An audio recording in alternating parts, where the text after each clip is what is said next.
Hello everyone, Ceri Griffiths here, or as you know me, Ceri the Crafter. So it's that time of month again, time when I answer 10 of your questions. Now if you're not familiar with this, in a nutshell, about every 6 months or so, I will put a question out on my community tab, which is one of the options on my YouTube channel. If you look at my homepage, there's a tab, usually the furthest right tab says community, and I will put out there a call for any questions on any subjects you want to ask me about or talk about with me. And then I leave that there for about a month, and when it reaches a certain number, I then stop all the comments and questions on it. I'll take all of those off there and I put them onto a sheet where I print them out, and then every month I answer 10 of those questions in order, and then I go back and do the same every 6 or so months. So there are always questions that are going to keep coming up. The same question again and again. I don't mind answering the same question more than once because you never know when the person is going to watch a video, whether they've watched a previous video. Also, the answer may have changed in the time it takes me to answer it. So anyway, I mean, if there's a question that I deem too personal or a sensitive topic, or it's of a political or a sexist or anything unacceptable, I just delete that question. Sorry guys, I'm not going to answer things I don't want to answer. Also, I'm not going to name the person who actually asked me the question because I'm not. That's just a bit too much paperwork for me to keep on top of.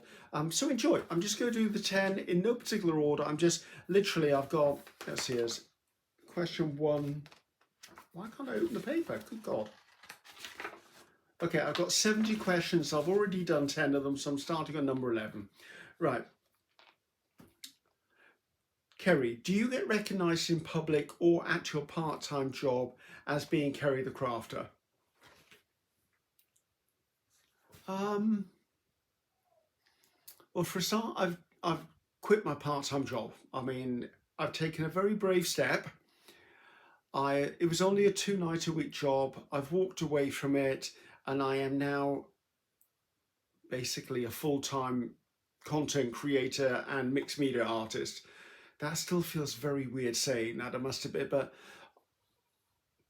I've got to the point in my life where I just want to do things that bring me joy and things I'm passionate about, and my creativity and you as my community, you've been with me through thick and thin, and I love the joy it gives me in collaborating with other artists. And I went, you know what, I'm at the time in my life, I don't need to be doing 2 nights a week working in a grocery store anymore.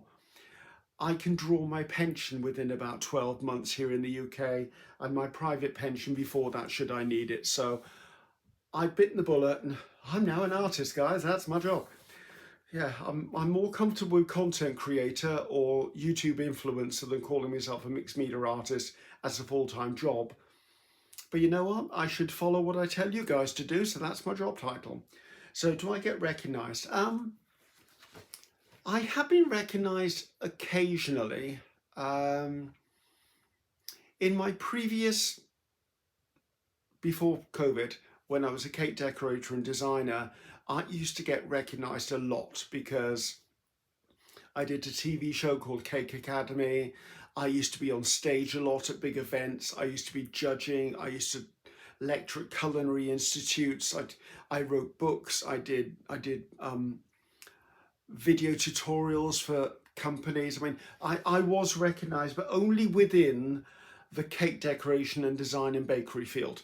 So just put a caveat on that, I'm not worldly known. I then, when I made, well, not I made, when COVID made me give up that career and pick up the reins of making my creativity my main thrust as far as being in the public domain, and I let everyone see that I do all of this, whereas before it was kept not secret, but I focused on only sharing the cake and cake decoration and design side, because to me, if I'd have started hitting you with cake decorating and quilting and writing and all that, it would have become it would have been confusing to the public, is what one of my mentors once said. I disagreed at the time. he may have been right, but then years later on, I'm now at the point where I'm doing exactly what I wanted to do in the first place. But I think we've all come on in our understanding in that if you're a creative person, you cannot be pigeonholed to one technique only, because if you're a creative person, you thirst for knowledge and you're willing to try anything, and you will take the skills that you learnt in one and adapt them to skills in something you do elsewhere. Like I sometimes when I'm working on a journal page or an art background, I will almost see it as a wedding cake. Or if I was to do a wedding cake again, which I'm not doing cake anymore, but say I was to do a display wedding cake, because I do occasionally get requests to do like a display cake for a big show or something because of who I was or who I am. There is nothing saying I couldn't take a mixed media canvas and use that inspiration to create in sugar on a cake. It's texture. I could airbrush on a mixed media. I can airbrush food color onto a cake. I can use a palette knife for texture paint on a painting. I can use a palette knife. I can't speak today. A palette knife with buttercream or frosting onto a cake. So there are lots of parallels, like even molded pieces that you would do in resin of mixed media. I could do the same molded piece in sugar or modeling paste, which is edible, for a cake. So a lot of it crosses over. I have been recognised a few times at arts and crafts shows because up until about 18 months ago, I think it's about 18 months ago, I used to appear on Create and Craft TV once a month, promoting basically arts and crafts products. So they recognised me from that. Actually, there is one funny story. Okay, my lifelong friend, Jane. Hi, Jane, if you're out there. When her grandchild was born, her grandson, she was knitting him cardigans and jumpers and like the baby stuff, And she wanted a set of buttons to fit this, whatever she was knitting, or crocheting. No, she was knitting at the time. And we went to Hobbycraft, which is like Hobby Lobby or Michael's or Joann's in America. Big arts and crafts store, because we knew they had a sewing department. And we were looking at buttons and she couldn't find the button she really wanted. And what they did was they at the time sold like a little round glass jar full of mixed buttons. And I think those mixed buttons were more for like arts and crafts stuff, but at the end of the day, they were buttons. And she spotted a button in this jar that she really liked. And she said, oh, I wonder whether there's either 6 or 8 of them she needed. She said, wonder whether there's 6 of them in that jar. I'm not shy. So I went, give me that jar here. So I checked. It wasn't sealed in any way. I wouldn't have broken the seal. It was just, the lid was just screwed. I went, right. So I unscrewed the lid and there was a table on the second level where the haberdashery stuff was, where they obviously laid fabric out to cut it. There's this big table. So I just upturned the button jar on the table, so all the buttons were all over the table, and because we were going to see whether there was enough buttons in it before we bought it. And lo and behold, there I am with this jar upside down with buttons bouncing around this table, and one of the sales assistants from the store is just walking on the opposite side of the floor to go down the stairs, and just looks over and goes, you're the guy who's on the TV, aren't you? And I'm going, yes. My friend Jane, oh my God, she nearly crumpled to the floor. She was so embarrassed. She went, oh my God, the one time you recognised, and there you are looking, gives you shoplifting buttons from a jar. We laughed. The sales assistant laughed. She fully understood because I said, well, can I just explain what I'm doing? And she said, well, let me help you. So it was fine, but it was just the one time when I got recognised in an arts and crafts store, and it would be for opening a product. So hopefully that was a bit long-winded, but hopefully that answered the questions. Next questions. What are your favourite must-have craft art supplies that you can't live without?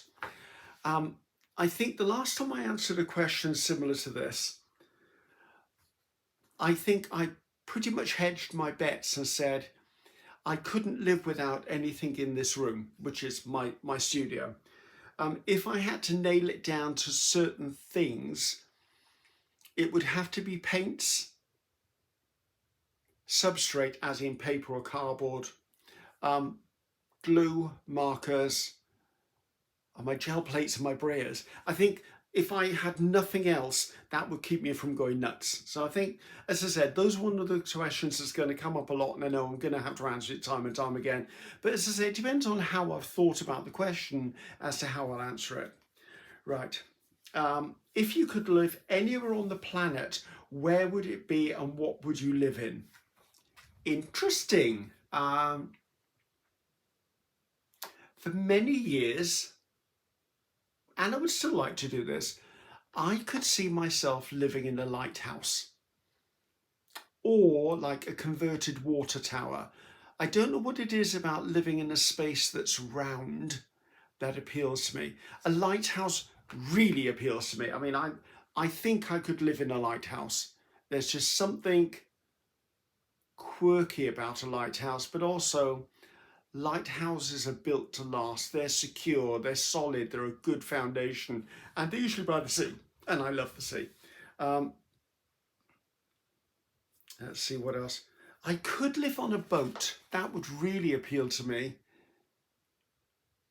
because the scenery would always change. I had actually toyed with the idea because I'm hearing now that you can retire and buy a cabin on a cruise ship and live on a cruise ship, which really does appeal to me. I mean, all the amenities are there. They're like small cities now.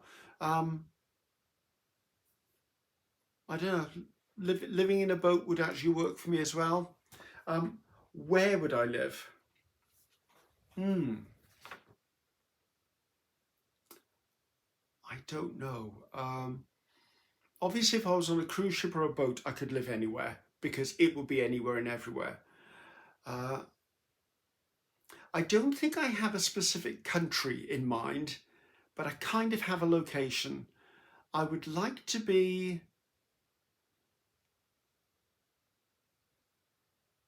sort of country, sort of wilderness, sort of foresty area. I'd like the ocean to be within walking distance. I'd like to be near a river or a brook or a lake. I'd like to be surrounded by nature, but I wouldn't want to be that far away from civilization that I couldn't get to civilization within, say, an hour's drive. I love nature. I love peace. I love greenery. I love plants. I don't mind bad weather. Yeah, that's a hard one. But yeah, if those elements were involved, like you could say I could live in the Highlands of Scotland. I could live in Yosemite or Yellowstone National Park. I could live in the Blue Ridge Mountains of Australia. I mean, do you see what I mean? Or I could live in New Zealand. I could definitely live in New Zealand. And it's beautiful there. But that's the sort of feel I'm going for. Do you know what I mean? I wouldn't want to nail myself to one place. I think if I was going to choose somewhere else to live, I'd have to visit several places to see how that place felt. Because the energy of a place, I think I would know instantly whether I was in the right place. And equally, if I forced myself to live somewhere where I shouldn't be living, I would never settle because it would just not feel right. Is that a bit deep? That might have been a bit deep. Have you always enjoyed art? Why did you start arting? I cannot remember a time when I didn't create. I was an incredibly sickly child. Like when I was born, I was a chronic asthmatic, and I was born in 1960. And my parents were told that they'd be lucky if I lived to be 5 years old. That's how poorly I was. I spent a lot of time in hospitals, in sick beds. I couldn't go to school. I was homeschooled. Until I was about 11 years old, then I eventually got to a school, and that's a whole nother story. My mother, because I spent a lot of the time bedridden or in a chair, the way to keep me occupied was I would do puzzles, I would do jigsaws, I'd do colouring books. We didn't have a lot of money, so it was like basic art supplies, or it would be making up glue out of flour and water, and I'd be sticking like paper to a balloon or something to make paper mache. I'd be using any paints anyone had given us, or even things like paints where maybe the house had been decorated and there was a bit of paint left in the tin. I'd be painting things, right? I'd get rocks and paint rocks and put stuff on that. Or like if there was cardboard tubing anywhere, I would make it into things with pipe cleaners. Basically, my family could kind of afford dollar store type supplies back in whatever was dollar store supplies back in 1960. Uh, Plus whatever we could find in nature that attracted me as well, so that I could work with it. So basically it was just trying to keep me occupied, and that never left me. So all the way through school I loved art, I liked woodwork. I wasn't very good at metalwork, but I liked woodwork. Anything drawing and creative. Yeah, it's always been there. It's been the basis for probably every single career I've done. I started life as a cook, and then I became a trainee chef. And when I was a trainee chef, I was put to work with the pastry chef because I had a flair for making desserts look fancy. That was creativity. And then I went on to be a baker and confectioner. And although I passed all my courses with distinctions, I absolutely excelled in cake decoration and design. And that made me who I was there. Even when I was a performer, I mean, I would be backstage adjusting costumes for people. I would be painting scenery. I would be hosting things as well. Like say I would throw a party for someone. It wouldn't be just show up with a bottle of wine. I would have rehung things all around, and I'd have decorated it all. And so I've always been that person. I'm always the one that goes, wow, it's always me. I'm the one who did that. You've used a lot of different things for other purposes. What was the strangest item you've used, and what did you use it for? Oh, I don't know. What was the strangest thing I've used? There's bound to be something. There's got to be something. Can I think of it though?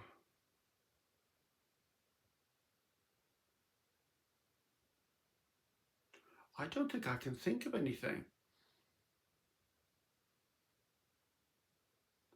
I don't know, guys. I can't answer that. I mean, I think a lot of the things I do are strange. What's the strangest thing I've... Oh, I don't know. I'm sorry, that one has flummoxed me. If in the future, I'll sort of make a mental note of that question, and if I think of something, I'll drop it in as an add-on question in the future. I really don't know. I've used really strange things. Like I've used a dried fish as something to print with, like push it into ink and then push it onto paper. I've used vegetables to print with. I've used plants. Um, that This is so many things. Sorry, I'm being a bit evasive on that one because I can't actually find a definitive answer for you. So let's move on to the next one. I'd like to know if you have set daily or weekly schedule for crafting and crafting business related activities, or do you just let it fly and act on instinct? Okay, when it comes to creativity, let's talk about creating, not my daily schedule. I start a project, as you've seen, and I kind of have a vague goal in mind at the end of it. However, if my instinct or my gut changes plan, I go with that. Because I think if I don't start something with an end goal, there's no point in starting. But I will definitely work towards anything that deviates me from the plan that feels like the right thing to do. Actually, was it last week? I think it was last week. I was doing a page in my grid journaling page, my grid journaling diary, the second page I did. And I was part of the way through it, and it's there on the video. I opened a bottle of paint and I had this splash ended up right across the side of the page. Now, this is sort of an explanation of how I've evolved as an artist. A year ago, I would have stopped the video, deleted the video and started again. However, I didn't.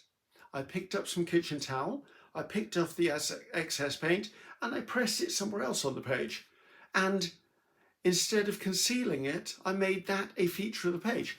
And actually, when I look at the page, that mistake actually enhanced it. So that was me going with my gut instinct. That was me just going with the flow and almost winging it, if that's what you will call it, just flying by the seat of my pants.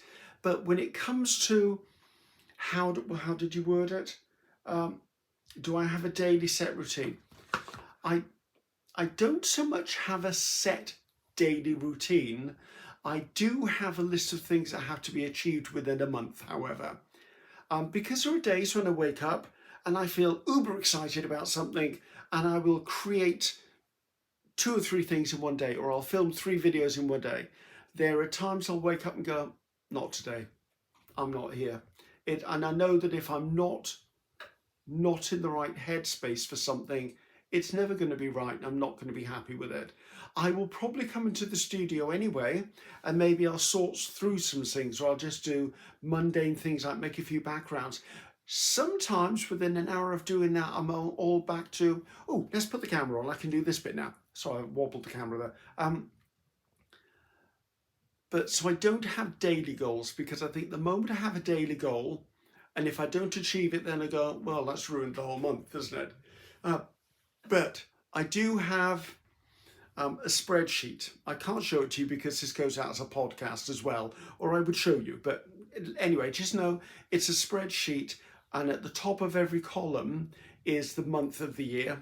And then down the left-hand side are all the things I have to do, like collaborations, design a product, film a coffee with Kerry, film the 10 questions, film project videos. So I'm looking at it, it's on the wall over there, I'm trying to see what it says.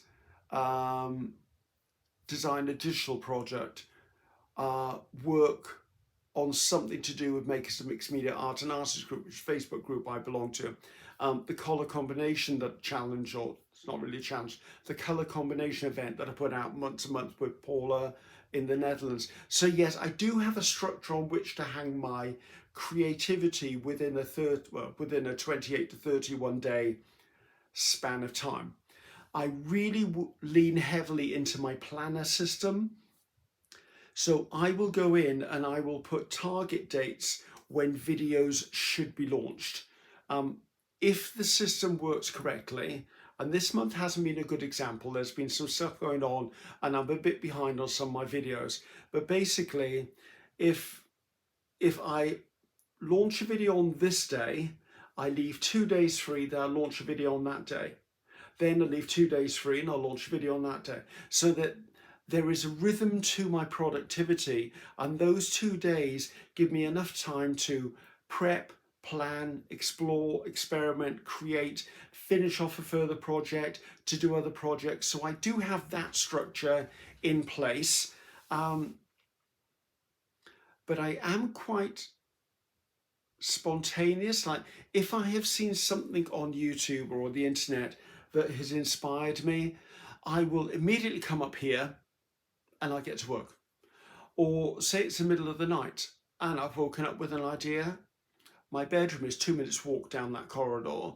I will get up, put my dressing gown on, and I'll come in here and I'll either do a rough of it, or I'll write something down, or I'll just pull out the elements I would use and leave them on my workbench. So when I come back in the morning, that's enough to trigger me to go, oh, that's what I was thinking.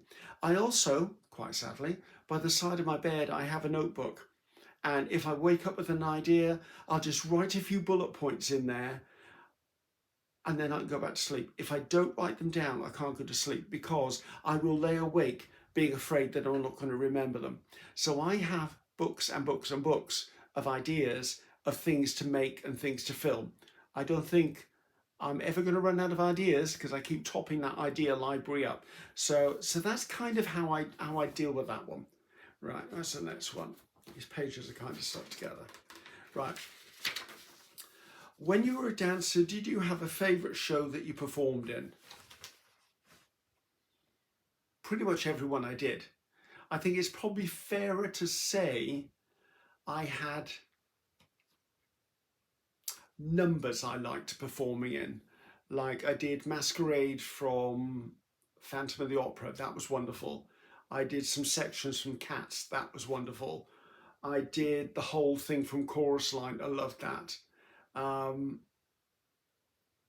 I did so many things, guys. I I would probably say at the time, the show I was in was the favourite show that I was in at the time. However, as I moved to the next show, there was always a dance number or an acting scene or a song from the previous show that sort of stuck with you, and then the rest faded away. Um, and then it depends on the people I was with as well, because there are always characters or memorable personalities when you're in show business that just stick with you. And there's those little tiny moments that you go, you know, I will never forget this moment. You don't always acknowledge you're never going to forget it, but there are moments that I know when I was on tour, and to this very day, all I've got to hear is someone's name. I'm like, oh my God, do you remember that? So yeah, it's hard. There's lots of wonderful musical theatre out there, and it keeps being added to.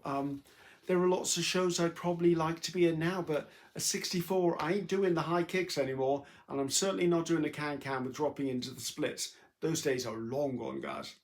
So yes, I'd say it was more musical numbers than actually musicals or shows. And even saying that, I did some straight acting when I lived in Chicago, and I had a lead in one straight play, and even though it wasn't musical, there were moments within that I was like, wow, I remembered that whole dialogue and got it right, which is remarkable. I'm terrible at remembering a script. Okay. What is the storage system for your jelly prints? By function, journals, covers, outprints, collage, fodder. By colour, by size, by sturdiness. Ooh. By gel prints. I work a lot in 12 by 12. So behind me over here, there are 12 by 12 scrapbook boxes that are full of prints at different stages. Some may just be a background, some may have background with interesting elements on it, then there be some that are actually almost finished, and then there's some which are what I call keepers, which are the ones that are totally finished. That is sort of the start of my storage system. If I then take one of those 12 by 12s out and cut it up into something else, whether it's a journal cover, ATCs, postcards, ephemera bases, and there's any scraps, then there is a box for gel print scraps. There's also a box for mark making onto tissue paper, and there's also a box for wet strength tissue backgrounds. I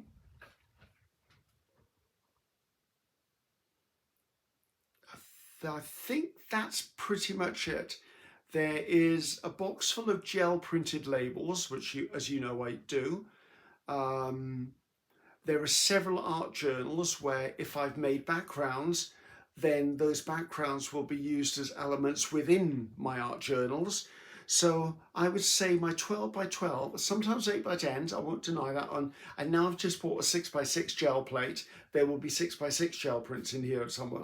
That may be in my next video, actually. So my basic stuff are backgrounds, and then they become other things. It's like when I do, actually that needs to be done too. Sorry, squirrel. When I do my studio tour, which I think is going to be next month, although I was going to do it this month, but there is so much chaos going on in here at the moment. I can't even figure out what I need to complete to get this month done. I need to have a bit of a tidy up because I've literally been throwing stuff wherever, just in the manic trying to cope with stuff at the moment, because as I said, it's a bit of a hectic month. When I do my studio tour, I will talk through a lot of these storage things. Like there's postcard bases done, there's ATC or artist trading card bases done, there's journal covers that are already done, there's printed pages that are already done, and they're all located in areas where if I had to segment my studio, there'd be a gel printing area, there's a journal making area, there's an ephemera making area, there's a scraps making area. So it is quite difficult because everything in this room interlinks with something else. So it's difficult to define. And also I treat my studio as a living organic space, and I will very often change it around as per the themes or the workloads I'm with at current time. So, and I've just done one of those just because I've moved my wooden flip top desk down to the living room downstairs because I thought it fits better down there, which has enabled me to buy a small white desk to fit in with the white furniture, which now gives me, instead, because I'm currently sat on like a bar stool, because my work surface that I film on, I always film standing up. So there's nowhere really in this room to sit down at a desk and comfortably doodle or draw or make notes. So now I have a small white desk, which currently is occupied by my watercolor journal, because I'm playing with watercolors. It means it's out of the way, it's to one side, I don't have to deal with it. I can just deal with it when I want to. Where am I up to? Do you speak Welsh or any other languages other than English? I've been told many a time I speak gibberish. Yeah, the things that come out of this mouth sometimes don't even make sense to me. There was a time when I was teaching a lot in France, Italy and Spain, and to the point where I thought I need to learn these languages, or at least learn the essence of these languages. I stupidly tried learning 3 languages at the same time, and at least 2 of them are derived from the same core base of language. Like I found that Italian and Spanish just messed with my head, and then throwing French in on top of that, I managed to be able to name colors, numbers, like paintbrushes or piping tips for cake decoration or palette knives, days of week, stuff like that. But the students used to laugh at me because I'd be teaching and I'd start in French, go to Italian, end in Spanish and go back to French. And they'd all just be shaking their head at me, to the point where they eventually just employed a translator to work with me, because there was too much laughter in class. They would spend more time laughing at me than doing anything. When I moved back to this country, because I'm originally Welsh, and I didn't come back to Wales, probably till about 20, 25 years ago. And I came back and I thought, job opportunities would be better if I spoke the language. Now, Welsh is spoken in Wales, but it depends where in Wales you are as to how dominant the speaking of the language is. So I thought, but all of like the museum, the Welsh Council, anything that was almost forced to be bilingual, you had to at least have a basic knowledge of the language. So I thought, right, because at the time I thought maybe I can work for BBC Wales television channel, and I tried learning Welsh. It's one of the hardest languages I have ever attempted to speak, and I think you've got to learn it at your informative years of schooling to actually even get your head around. It's a different alphabet. There are letters that aren't letters, they're sounds. And a bit like some of the other languages, depending on what letter or what word you put in front of another word, the spelling of the following word could actually change, or the meaning could go from male to female. I tried for about a year, and I ended up only being able to say things like shut the door, Merry Christmas, Happy St. David's Day, Happy Birthday, things like that. It's just a language that I couldn't get. So I am not blessed with the gift of hearing languages. I can hear the musicality of a language. I can mimic an accent. If I could speak a language, which I've got a few sentences, the way in which I pronounced the words was correct because of my musical ear from my theatre days.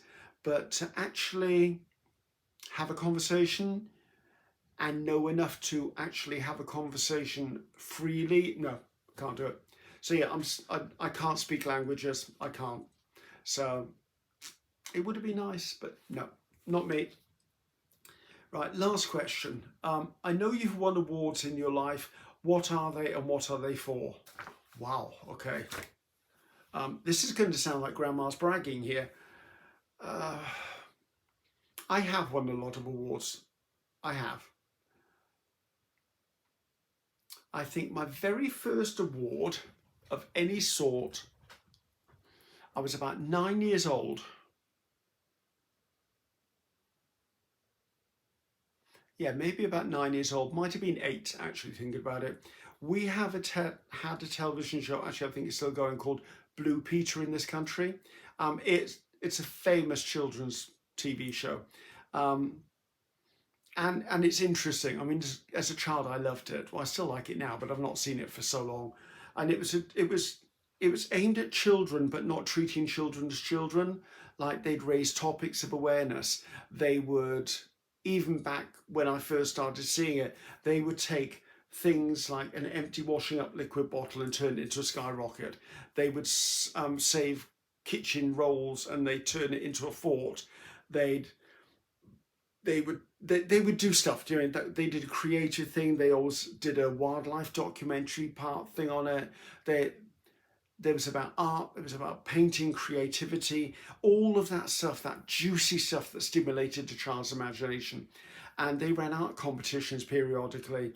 And one of the art competitions came up and you had to design an underwater city of the future. So I pulled out the paper and the coloured pencils and I designed something, and my parents submitted it for me because obviously I didn't have money to buy a stamp, so I sent it off to Blue Peter and I won. I mean, I didn't come first, but it doesn't matter. I won. I was gobsmacked. And I won a Blue Peter badge. Now, if anyone knows about Blue Peter, those Blue Peter badges are like gold, because what a Blue Peter badge meant, if you went to like a designated fun fair, like not a fun fair, that's the wrong word, theme park or something, and you showed your badge, sometimes you got free entry. Or if you went places, sometimes you got a discount because you were a Blue Peter badge winner. Events mainly and shows and stuff like that. So I have my Blue Peter badge to this very day. Nearly 60 years later, that Blue Peter badge is still in my bedroom and I've got it in a drawer safe and sound, and it's one of the original Blue Peter badges, so love that. So that sort of started the ball rolling. I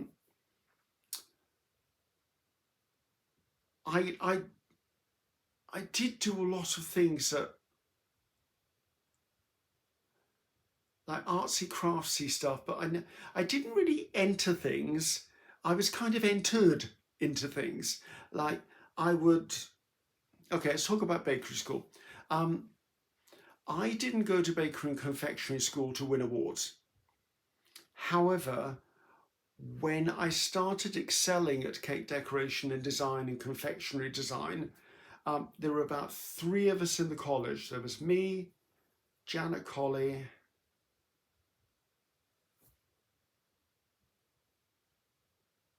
can't remember who the other person was. There were 3 of us, 2 girls and 1 boy, and I was the boy, obviously.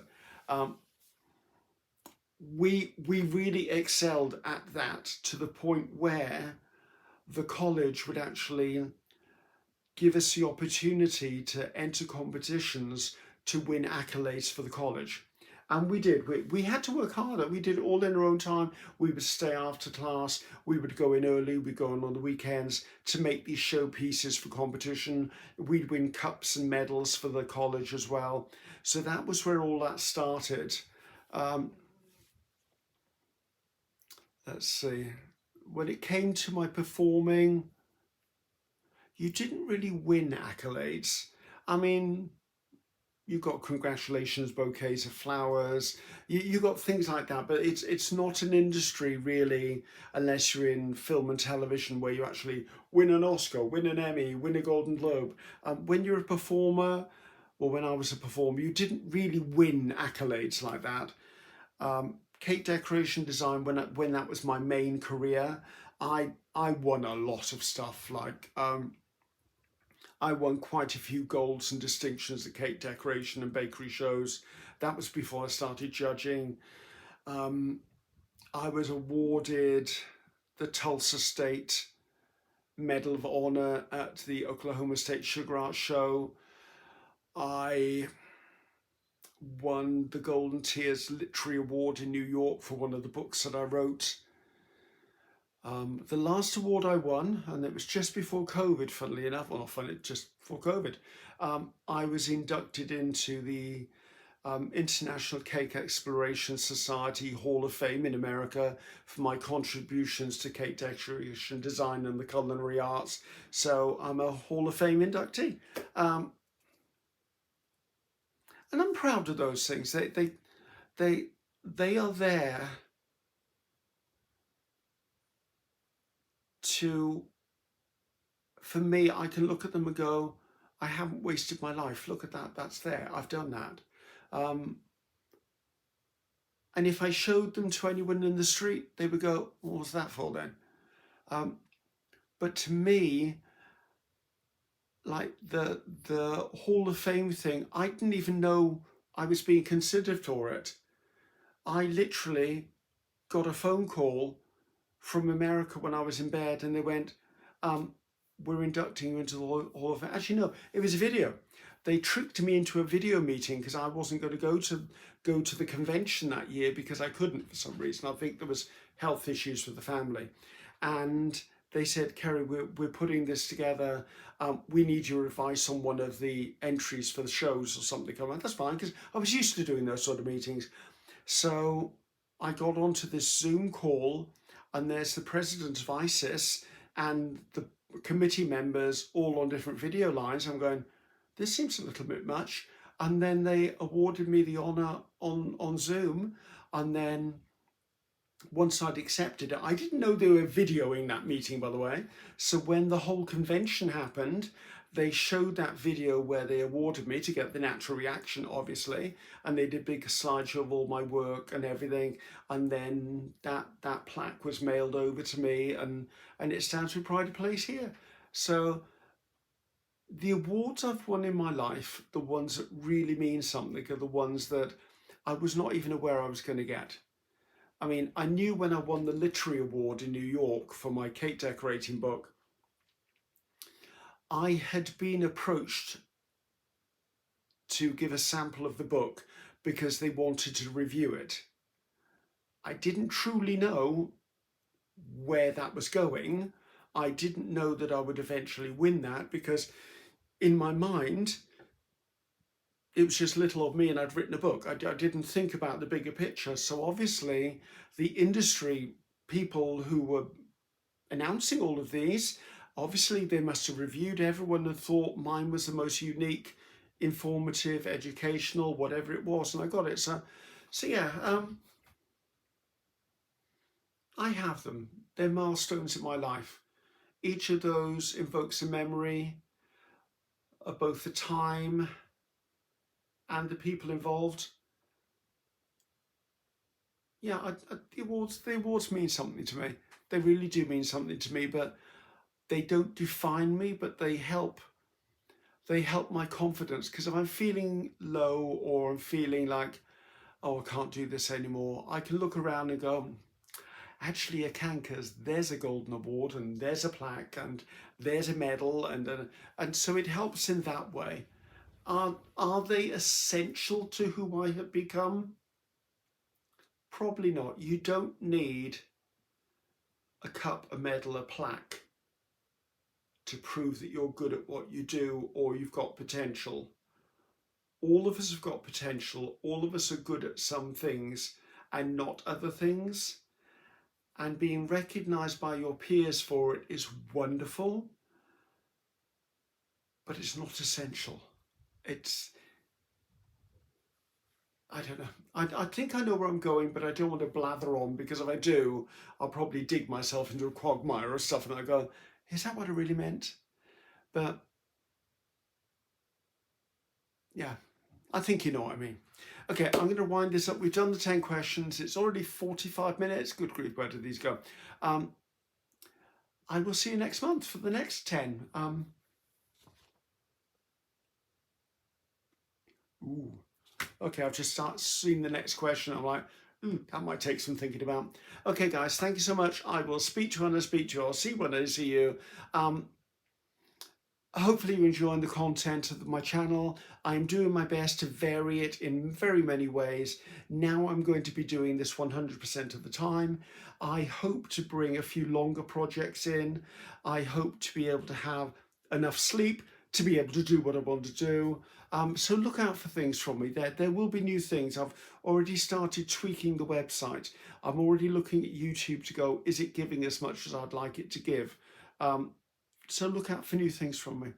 So thank you, guys. It's been an absolute pleasure again, and I'll see you next time. Bye.